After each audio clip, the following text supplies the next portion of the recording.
Tässä videossa näytämme, miten hallituksen jäsenet voivat hallinnoida taloyhtiön dokumentteja portaalin Taloyhtiön asiakirjat näkymässä.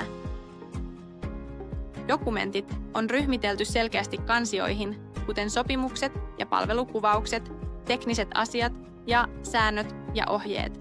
Kansioita voi selata ja asiakirjat löytyvät myös hakutoiminnon avulla. Klikkaamalla dokumentin nimeä käyttäjä voi avata sen esikatseluun. Asiakirjan voi myös ladata omalle laitteelle.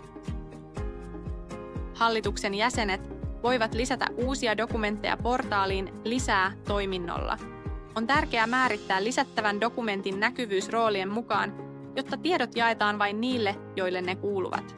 Tämä takaa, että esimerkiksi hallituksen sisäiset asiakirjat eivät ole avoimia kaikille yhtiön osakkaille, vaan vain hallituksen jäsenille. Dokumentti tallentuu siihen kansioon, mikä on näkymässä avoinna. Käyttäjä voi poistaa ja muokata ainoastaan itse lisäämiä dokumentteja. Dokumentit ovat aina saatavilla portaalissa. Näin hallituksen jäsenillä on reaaliaikainen pääsy kaikkiin tarpeellisiin asiakirjoihin. Tämä vähentää riippuvuutta isännöitsijän työajasta ja taloyhtiön asioihin pääsee perehtymään itselle sopivana aikana.